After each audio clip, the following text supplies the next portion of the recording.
The small town of Millbrook was the kind of place where everyone knew everyone, or at least they thought they did.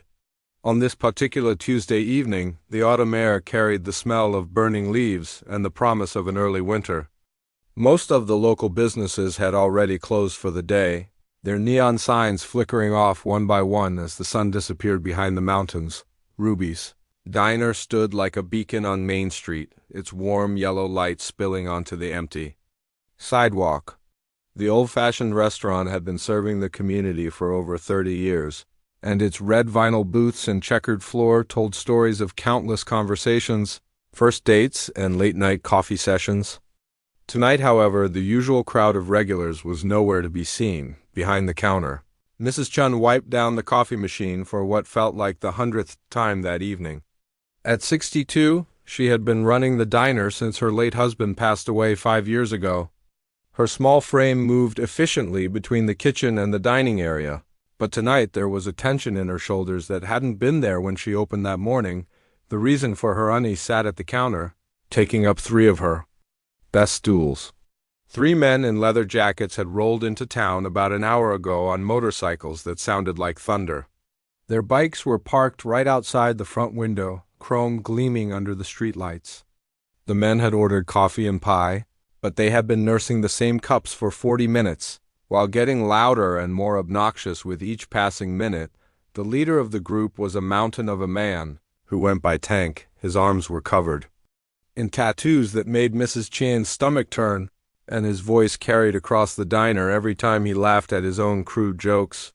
His 2 companions hung on his every word like he was some kind of prophet, though Mrs. Chun could tell they were more interested in the bottles they kept pulling from their jacket pockets than in whatever wisdom Tank thought he was sharing. The bell above the door chimed softly, and Mrs. Chun looked up with relief. A young man walked in, probably around 17 or 18 years old. He was tall and lean, with the kind of confident posture that came from athletic training. His dark skin glistened slightly with sweat, suggesting he had walked quite a distance to get there. He wore a simple shirt and jeans, with a wrestling team jacket thrown over his shoulders. The teenager looked around the mostly empty diner and chose a corner booth near the back, as far from the bikers as possible. He slid into the red vinyl seat and pulled out a worn backpack, from which he extracted several textbooks and a notebook, already filled with neat handwriting. Mrs. Chun approached his table with a warm smile, grateful for a customer who looked like he actually wanted to eat rather than just cause trouble. "What can I get for you tonight, honey?" she asked, her voice carrying a slight accent that revealed her Chinese heritage. The young man looked up from his books and smiled. "Could I get a cheeseburger and fries, please? And maybe a chocolate milkshake if you have it." "Of course, dear." "You look like you've had a long day." Just finished work at the community center downtown. I help run an after-school program for kids." His voice was polite and respectful, the kind of tone that made Mrs. Chun think of her own grandson, who lived 3 states away. As she walked back to the kitchen to place his order, Mrs. Chun noticed that the bikers had stopped their conversation and were now staring at the newcomer. Tank's eyes had narrowed, and he was saying something to his friends in a voice too low for her to hear. She had run this diner long enough to recognize trouble when she saw it brewing, and every instinct told her that these men were about to make her peaceful evening much more complicated. The young man seemed oblivious to the attention he was receiving. He had opened one of his textbooks and was working through what looked like calculus problems, occasionally glancing up to check his phone or take a sip from the water glass Mrs. Chun had brought him. His concentration was impressive, the kind a focus that spoke of someone who took his education seriously. Tank stood up from his stool with a scraping sound that seemed unnaturally loud in the quiet diner. He was even bigger standing up, probably 6'4" and built like someone who had spent years working with his hands. His friends followed suit, though they looked less certain about whatever their leader was planning. Well, Tank said, his voice carrying easily across the diner. "Look what we got here, boys." The teenager looked up from his books but didn't respond. His expression remained calm, though Mrs. Chun noticed his posture straightened slightly. She paused in the kitchen doorway, the young man's burger sizzling on the grill behind her. Don't see many of your kind in this neighborhood after dark, Tank continued, taking a step closer to the corner booth. You lost or something? Mrs. Chun felt her heart rate increase. She had lived through enough prejudice in her own life to recognize it immediately, and she knew that tone of voice. It was the same tone she had heard 30 years ago when some people in town hadn't wanted a Chinese family opening a restaurant on Main Street. Back then, her husband had been there to stand beside her. Tonight, she was alone with a teenager who was about to become the target of 3 drunk men with very ugly intentions. The young man closed his textbook slowly and looked directly at Tank. I'm just having dinner and doing homework, he said. Quietly, I'm not looking for any trouble. Tank laughed, but there was no humor in it. Trouble? Who said anything about trouble? I'm just being friendly, asking questions. This is a free country, isn't it? I can ask questions. His 2 companions snickered, emboldened by their leader's confidence. The shorter one, who had a scraggly beard and nervous energy, spoke up. Yeah, we're just being neighborly, making conversation. Mrs. Chun noticed that the young man's hands remained flat on the table, and his breathing stayed steady. Most teenagers would have been visibly nervous by now, maybe even scared. But this kid seemed different. There was something in his eyes that suggested he had dealt with situations like this before, though she couldn't imagine how someone so young could have that kind of experience. The bell above the door chimed again, and for a moment Mrs. Chun thought rescue might be walking through her door. Instead, 2 more bikers entered, clearly friends of the first 3. They took one look at the scene playing out in the diner and grinned like they had just stumbled onto their favorite television show.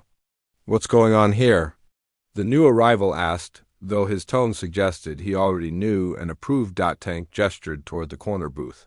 Just having a conversation with our young friend here about what brings him to our part of town so late at night. The teenager remained silent, but Mrs. Chun could see his jaw tighten slightly. She realized she was holding her breath and forced herself to exhale slowly. The burger was done, but she couldn't bring herself to move from the kitchen doorway. Something told her that approaching that table right now would only make things worse. Cat got your tongue? Tank pressed, taking another step closer. I asked you a question. It's rude not to answer when someone's talking to you. The young man finally spoke, his voice still calm but with an edge that hadn't been there before. I answered your question. I'm having dinner and doing homework. That's what brings me here. Tank's expression darkened. Mrs. Chun could see that the kid's composure was starting to irritate him, like he had expected fear and was getting defiance instead. She reached for the phone behind the counter, but one of Tank's friends noticed and shook his head with a warning look that made her hand freeze halfway to the receiver. The diner fell into an uncomfortable silence, broken only by the hum of the refrigerator and the distant sound of traffic on the highway. Mrs. Chun realized that what happened next would depend entirely on whether the young man at the corner booth was as strong as he appeared to be, or if he was just very good at hiding his fear. The silence stretched on for what felt like hours, but was probably only seconds. Mrs. Chun could hear her own heartbeat pounding in her ears as she watched the standoff unfold in her diner. The young man at the corner booth had returned his attention to his textbook, but she could tell he wasn't actually reading anymore. His eyes weren't moving across the page, and his pencil remained motionless in his hand. Tank seemed to take this as a personal insult. His face was getting redder by the minute, and Mrs. Chun had seen enough bar fights in her younger days to know that look. It was the expression of a man who was used to getting his way through intimidation, and who didn't know how to handle someone who refused to be intimidated. You know what I think? Tank said, his voice getting louder. I think you're being disrespectful. Here we are, trying to be friendly, and you're acting like we're not even here. The teenager looked up again, and this time Mrs. Chun caught something in his expression that made her think he was making some kind of calculation. Not the panicked math of someone trying to figure out how to escape, but the careful assessment of someone who was used to managing difficult situations. I'm sorry if I seemed rude, the young man said, his tone still polite but firmer than before. I have a lot of homework to finish tonight, and I'm just trying to focus. Tank's laugh was harsh and ugly. Homework? What kind of homework, they teaching in schools these days? How to take things that don't belong to you. Mrs. Chin felt her stomach drop. She had hoped the confrontation might blow over, that maybe Tank would get bored and leave. But that comment crossed a line, and she could see the shift in the teenager's posture. His shoulders tensed, and for the first time since he had walked into her diner, he looked genuinely angry. "Excuse me?" the young man said, and there was steel in his voice now. Tank's two original companions were grinning now, feeding off their leader's energy. The nervous one with the scraggly beard stepped closer to the booth. While the third man positioned himself near the door, Mrs. Chun realized with growing horror that they were boxing the teenager in, cutting off his escape routes. "You heard?" "Me," Tank continued. "I'm just wondering what a kid like you is doing in a nice neighborhood like this after dark. Most honest folks are home with their families by now." The teenager closed his textbook with deliberate slowness and placed both hands flat on the table. Mrs. Chun noticed that his hands were steady, no trembling at all. If anything, he seemed to be getting calmer as the situation got worse, which struck her as very unusual for someone his age. "I work at the Millbrook Community Center," he said clearly. "I help run after-school programs for elementary kids. I finished work at 7:30 and stopped here for dinner before going home. Is there something wrong with that?" Tank snorted. "Community center? What kind of programs you teaching those kids? How to break into cars? How to sell drugs on street corners?" That was the moment Mrs. Chun knew she had to act. She had stayed quiet during the initial confrontation, hoping it would pass. But Tank had just accused this polite young man of being a criminal based on nothing but the color of his skin. She might be scared of these bikers, but she wasn't going to stand by and watch this happen in her restaurant. She picked up the plate with the teenager's burger and walked toward his table, her hands shaking slightly but her jaw set with determination. "Here's your dinner, honey," she said loudly enough for everyone to hear. "I added extra fries, no charge." Tank stepped directly into her path, his massive frame blocking her way to the corner booth.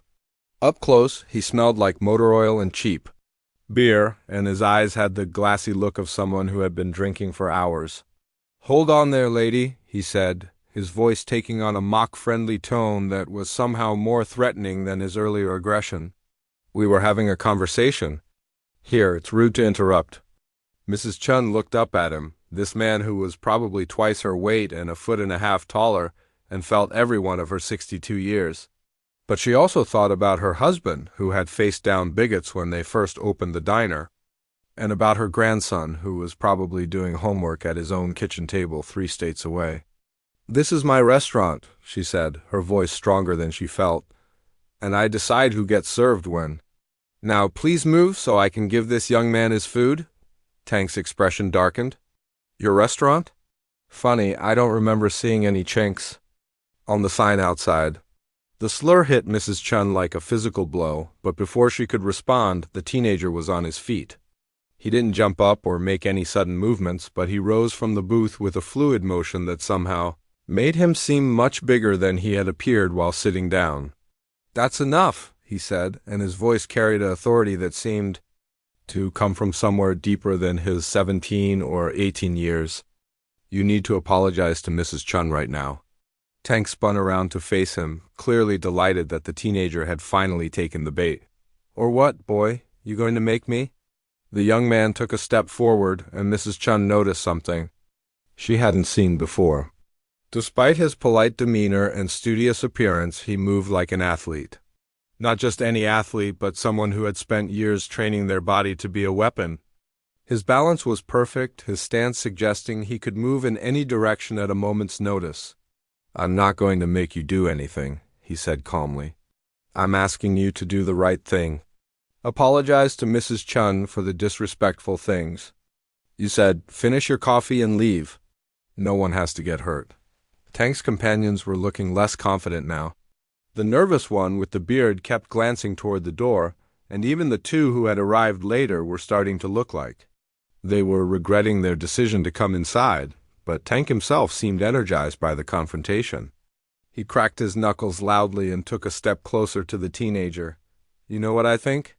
I think you've got a real attitude problem. I think someone needs to teach you some respect." Mrs. Chen found herself caught between the two men, still holding the plate of food that had started this whole mess. The burger was getting cold, but that seemed like the least important thing in the world right now. She could feel the tension in the air like electricity before a thunderstorm, and she knew that whatever happened next was going to change everything. The teenager's response surprised her.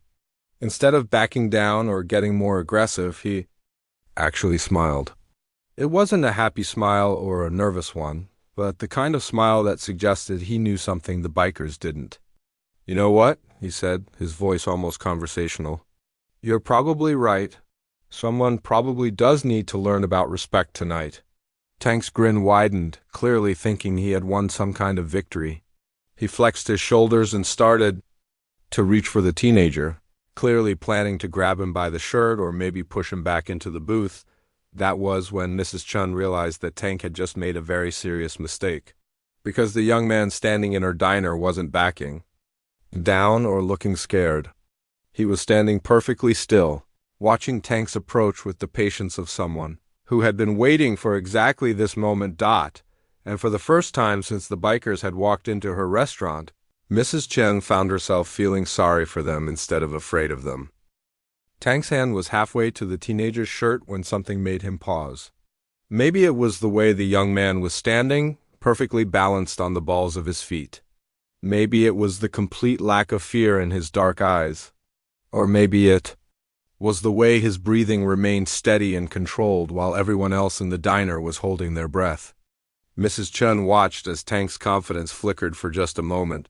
She had seen this before, years ago, when her husband had faced down a drunk customer who thought he could push around the small Chinese man who owned the diner. There was something about people who had real strength that made bullies hesitate, even when they couldn't quite put their finger on what it was.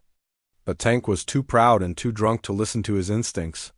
He completed his reach for the teenager's shirt, grabbing a handful of fabric near the collar. What happened next would be replayed in Mrs. Chen's mind for years to come. The young man didn't pull away or try to break free. Instead, he did something that defied everything Tank thought he knew about fighting. He stepped forward, closer to Tank, and placed his own hand gently on Tank's wrist. Not grabbing or squeezing, just touching, like he was checking Tank's pulse. "Before you do something you can't take back," the teenager said quietly, "there are some things you should know about me." Tank tried to push him backward, but somehow the young man's feet remained planted. It was like trying to move a tree that had roots going down to the center of the earth. Tank's face showed confusion for the first time since he had walked into the diner. "My name is David," the teenager continued, his voice calm and conversational, as if they were discussing the weather. "I'm 17 years old, and I've been training in martial arts since I was 5. Not the flashy stuff you see in movies, but real fighting systems designed for real situations." Tank's grip on David's shirt loosened slightly, but he was too committed to back down now. His friends were watching, and his reputation was on the line. He tried to pull David forward, planning to throw him off balance and slam him against the wall. David moved with Tank's pull instead of against it, spinning gracefully to the side while maintaining his gentle grip on Tank's wrist. Suddenly, Tank found himself stumbling forward, his own momentum carrying him past where David had been standing. It was like trying to punch a shadow. "I'm also a 3-time state champion wrestler," David continued as if nothing had happened. "But more importantly, I spend my evenings working with kids who've been in trouble with the law. Kids who've made mistakes and are trying to turn their lives around." Mrs. Chen realized she was witnessing something extraordinary. This wasn't just a teenager defending himself. This was someone who understood exactly what he was dealing with, and had the skills to handle it without anyone getting seriously hurt. Tank spun around, his face red with embarrassment and anger. His 2 original companions looked uncertain now, but the 2 who had arrived later were still grinning, thinking this was all some kind of game. They didn't realize yet that their friend was outmatched. "You think you're smart?" Tank snarled. "You think knowing some kung fu moves makes you tough?" David shook his head. "I don't think I'm tough at all. That's the first thing they teach you in real martial arts training. The toughest fighters are usually the ones who've never had to prove it to anyone." He paused and pulled out his phone, scrolling through it calmly while Tank watched in disbelief. "But since we're sharing information, there's something else you should know about me." David turned the phone around so Tank could see the screen. Mrs. Chun couldn't make out what was on it from where she stood, but she could see Tank's expression change completely. The anger drained from his face, replaced by something that looked almost like panic. "My father is Colonel James Thompson," David said matter-of-factly. "He runs the Thompson Foundation, which works with at-risk youth throughout the state. He's also a decorated veteran who has some very interesting friends in law enforcement." Tank's mouth opened and closed like a fish out of water. Mrs. Chun didn't know who Colonel Thompson was, but clearly his reputation meant something to Tank. "But here's the really interesting part," David continued, scrolling to another screen on his phone. "The community center where I work? We have a program for kids whose parents are in prison. We help them stay out of trouble while their families are dealing with difficult situations." He held up the phone again, and this time Mrs. Chun could see it was showing a photograph. Two young boys, maybe 8 and 10 years old, were grinning at the camera while holding up art projects they had made. "Recognize them?" David asked Tank quietly. Tank's face had gone completely white. He was staring at the phone like it contained pictures of his worst nightmare. "Those are your nephews, aren't they? Bobby and Michael Martinez? They're in my after-school program 3 days a week. Really good kids, by the way. Bobby wants to be a firefighter when he grows up, and Michael is incredible at math. They talk about their Uncle Rob all the time." Double quotes. Mrs. Chun saw Tank's hands start to shake. She didn't understand exactly what was happening, but she could tell that David had just revealed something that changed everything. "They told me their uncle used to take them fishing before he went away," David continued. "They're really proud of you, you know. They keep asking when you're coming home." Tank's voice was barely a whisper when he finally spoke. "How do you know about my nephews?" Because I've been working with them for 6 months," David replied. "Their mom brings them to the center after school while she works her second job. She's trying really hard to keep the family together while you're away." The other bikers were looking confused now. They didn't understand why their tough leader was suddenly acting like he'd seen a ghost. But Mrs. Chun was starting to piece it together. Tank wasn't just some random troublemaker passing through town. He had family here, people who cared about him, people who would be ashamed of what he was doing right now. "Bobby asked me last week if I thought his Uncle Rob was a good person," David said softly. "I told him that people aren't all good or all bad. I said that sometimes good people make bad choices, but that doesn't mean they can't make better choices in the future." Tank's shoulders sagged. The fight had gone out of him completely, replaced by something that looked like shame. His friends were starting to realize that something was seriously wrong, but they didn't know what to do about it. "Your nephews love you," David continued. "They look up to you. Right now, they think you're the strongest, coolest person in the world. The question is, what kind of man do you want to be when they grow up and really understand what strength looks like?" Mrs. Chun felt tears welling up in her eyes. She had expected violence, maybe even bloodshed. Instead, she was watching a 17-year-old boy disarm a dangerous situation with nothing but truth and compassion. Tank looked around the diner, seeing it clearly for the first time since he had walked in. He saw Mrs. Chun, still holding the plate of food, looking at him with something that wasn't quite fear anymore. He saw his friends, confused and uncomfortable. And he saw David, who wasn't gloating or threatening, just waiting patiently for Tank to decide what kind of person he wanted to be. The moment stretched on. Heavy with possibility and consequence, Mrs. Chun realized she was holding her breath again, but this time it wasn't from fear. It was from hope. The silence in the diner was so complete that Mrs. Chun could hear the hum of the refrigerator and the distant sound of cars passing on the highway. Tank stood frozen in the middle of her restaurant, staring at the phone in David's hand like it held the secrets of the universe. His face had gone through so many changes in the past few minutes that Mrs. Chun wondered if he was having some kind of breakdown. David slowly put his phone back in his pocket and took a step back, giving Tank space to process what he had just learned. The teenager's movements were careful and deliberate. like someone who understood that a cornered animal could still be dangerous even when it was retreating. "I don't understand," Tank finally whispered, his voice so different from the loud, aggressive tone he had been using just minutes before. "How is this possible? Your sister Maria brings the boys to the center every Tuesday, Wednesday, and Friday?" David explained patiently. "She works at the hotel downtown during the day and cleans offices at night. She's one of the hardest working people I've ever met." Tank's hands began to shake visibly. Mrs. Chun could see the internal struggle playing out on his face as he tried to reconcile the reality of his situation with whatever story he had been telling himself about his life. "She never told me," Tank sighed, and there was pain in his voice now instead of anger. When I talked to her last month, she never mentioned any program." David nodded, understanding. "She probably didn't want to worry you. Parents usually don't tell family members when they're struggling. She's proud, just like you are." One of Tank's friends, the nervous one with the scraggly beard, finally spoke up. "Rob, what's he talking about? Who are these kids?"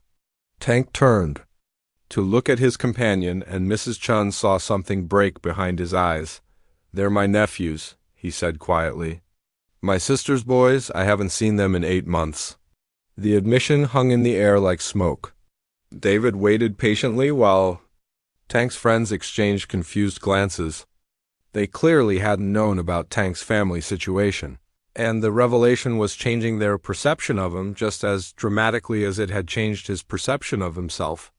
8 months, Tank repeated, as if he was trying to convince himself. "It was real.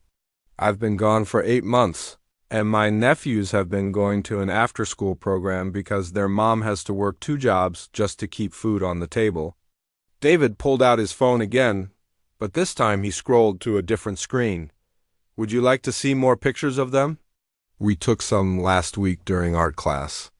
Tank nodded wordlessly, and David handed him the phone. Mrs. Chun watched as this man who had seemed so frightening just minutes ago scrolled through photos of 2 little boys with gentle reverence, like he was looking at religious artifacts. "Bobby lost his first tooth last month," David said softly. "He was so excited because he thought the tooth fairy might bring extra money since his Uncle Rob was away and couldn't celebrate with him." Tank's breath caught in his throat. "He still believes in the tooth fairy?" "He's 8, David said with a small smile. "And he believes his Uncle Rob is the strongest, bravest person in the world. He tells everyone at the center that you're going to teach him how to ride a motorcycle when he gets older." Mrs. Chun saw Tank's tough exterior crack completely. Tears began to roll down his cheeks, and his massive shoulders started to shake. This man who had terrorized her restaurant for the past hour was crying like a child who had lost his favorite toy. "I messed up," Tank whispered. "I messed up so bad." David stepped closer, no longer maintaining the careful distance he had kept during the confrontation. "Everyone makes mistakes. The question is what you do next." Tank's friends were looking increasingly uncomfortable. The 2 who had arrived later were edging toward the door, clearly wanting no part of whatever emotional breakdown was happening. But the nervous one with the beard stepped closer to Tank, putting a hesitant hand on his friend's shoulder. "Rob," he said quietly, "maybe we should go." Tank shook his head violently. No, I need to understand." He looked at David with desperate eyes. "What kind of trouble are they in? Are they okay? Is Maria okay?" David's expression softened. "They're not in trouble. Bobby struggles a little with reading, but he's getting better. Michael is actually ahead of his grade level in math. They're good kids who just need some extra support while their mom works." "And Maria? She's tired," David said honestly, "really tired. But she's not giving up. She talks about you sometimes, she misses you." Tank handed the phone back to David with shaking hands. "She shouldn't miss me. I'm not worth missing." "Mrs. Chun found herself stepping forward before she realized what she was doing. "That's not true," she said, surprising herself with the strength in her voice. Everyone in the diner turned to look at her. She had been so quiet during the confrontation that they had almost forgotten she was there. "I don't know you," she continued, speaking directly to Tank. but I know your nephews. Not personally, but I know kids like them. Kids who love someone so much that they keep believing in that person even when everyone else has given up. Tank stared at her, this elderly Chinese woman he had insulted and threatened just minutes before. Children see the best in people, Mrs. Chun said. They see who you could be, not just who you are right now. Maybe you should try seeing yourself through their eyes. David nodded agreement. Bobby drew a picture of you last week. He said it. Was you and him going fishing? He hung it on the refrigerator at home. Tank covered his face with his hands. I don't deserve them. You're right, David said, and his bluntness made Tank look up in surprise. You don't deserve them. None of us deserve the people who love us. That's what makes love so incredible. He paused, letting that sink in before continuing. But here's the thing about kids like Bobby and Michael. They don't love you because you deserve it. They love you because you're their Uncle Rob, and in their world, that makes you special. Tank looked around the diner again, seeing it with completely different eyes. He saw Mrs. Chun, who was looking at him with something that might have been compassion instead of fear. He saw his friends, who were starting to understand that their tough leader was actually a broken man trying to figure out how to put his life back together. And he saw David, this teenager who could have humiliated him or hurt him, but instead had chosen to show him a path back to the person his nephews believed him to be. What do I do?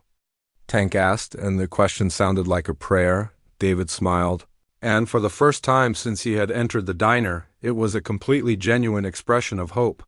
You start by making better choices, starting right now. Tank took a deep breath and looked at Mrs. Chun. Ma'am, he said, his voice rough with emotion, I owe you an apology. Mrs. Chen felt her heart skip a beat as Tank turned to face her. Just an hour ago, this man had been the source of her worst fears. Now he stood before her with tears in his eyes and something that looked like genuine remorse on his face. Ma'am. Tank repeated, his voice barely above a whisper. I said some terrible things to you tonight. Things that were wrong and hurtful and completely inexcusable. I'm sorry. Mrs. Chun studied his face carefully. She had lived long enough to tell the difference between real apologies and empty words, and what she saw in Tank's eyes convinced her that his regret was genuine. I accept your apology, she said simply. But the real question is what you plan. To do differently from now on? Tank nodded slowly. I don't know yet, but I know I can't keep living the way I have been. David had been watching this exchange with quiet satisfaction, but now he stepped forward again. If you're serious about making changes, I might have some suggestions. Tank looked at him with something that resembled hope. I'm listening. The community center where I work, where your nephews spend their afternoons, we're always looking for volunteers. People who can help with mentoring, who can show kids that it's possible to turn your life around. Tank's face showed a mixture of longing and doubt. You think they'd want someone like me? With my history, David shrugged. Some of our best mentors are people who've made mistakes. Kids relate to adults who understand what it's like to mess up and have to start over. Mrs. Chun found herself speaking again. Your nephews would be so proud to see their Uncle Rob helping other children. The nervous biker with the scraggly beard, who had been silent during most of this conversation, finally spoke up. Rob, maybe we should think about this. You're talking about changing everything.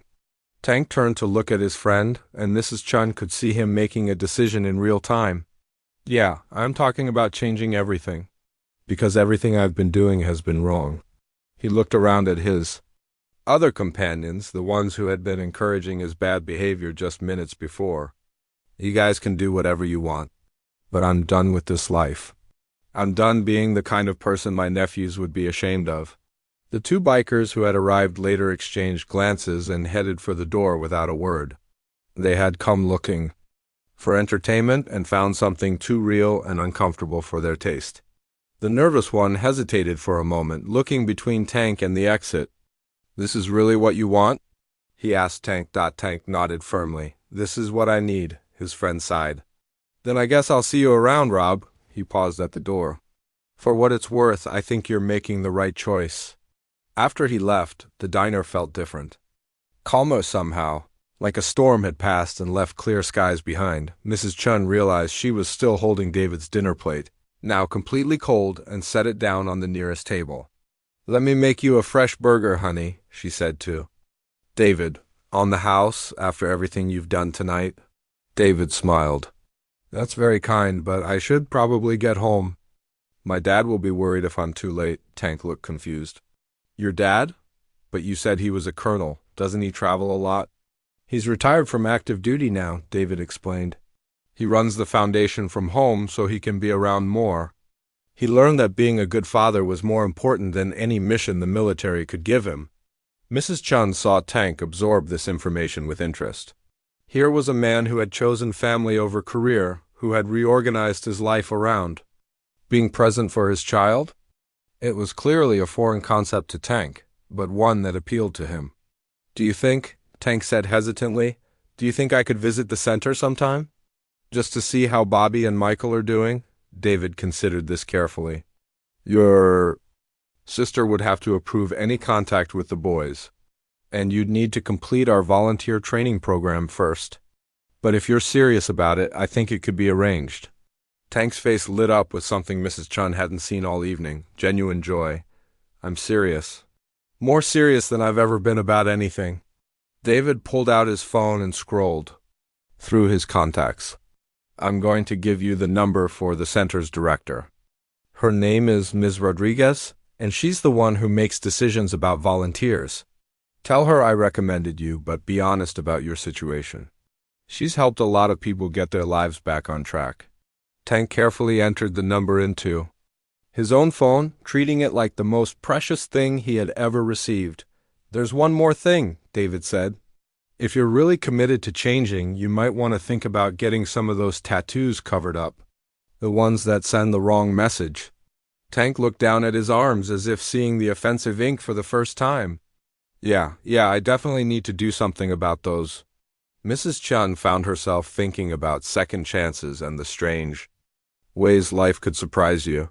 An hour ago, she had been afraid for her safety. Now she was watching a man take his first steps toward becoming someone his family could be proud of. "You know," she said to Tank, "if you do start volunteering at the center, you and the kids are always welcome here for dinner. I make excellent chocolate chip cookies, and I have a feeling Bobby and Michael would love them." Tank's eyes filled with tears again. "You do that? After how I treated you?" Mrs. Chun smiled.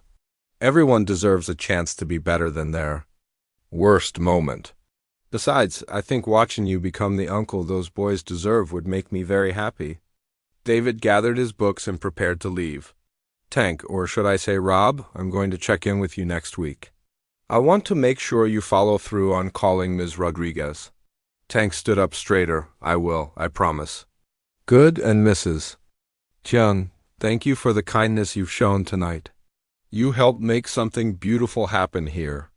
Mrs. Chun waved off the compliment, but she was beaming. "You did all the hard work, young man. I just served dinner." After David left, Tank lingered in the diner for a few more minutes. He looked around at the red vinyl booths and checkered floor, trying to memorize the place where his life had changed direction. "Mrs. Chun," he said finally, "when I bring my nephews here for those cookies, I want to tell them about tonight. About how a smart teenager and a brave lady helped their Uncle Rob remember who he wanted to be." 6 months later, Mrs. Chun's diner had become an unofficial meeting place for families from the community center. Every Friday evening, volunteers and kids gathered for dinner and homework help. Tank, now going by Rob again, had become one of the center's most dedicated mentors. His nephews Bobby and Michael beamed with pride every time they introduced their Uncle Rob to their friends. David had gone off to college on a full scholarship, but he still came home for holidays and special events at the center. He always stopped by the diner to visit Mrs. Chun and check on Rob's progress. The corner booth, where it all started, had a small plaque now, placed there by Mrs. Chun herself. It read, "Sometimes the most important conversations happen over a cold burger and warm hearts." And every time someone new walked into the diner looking for trouble, Mrs. Chun would point to that plaque and tell them the story of the night, when kindness won a victory that changed 3 lives forever.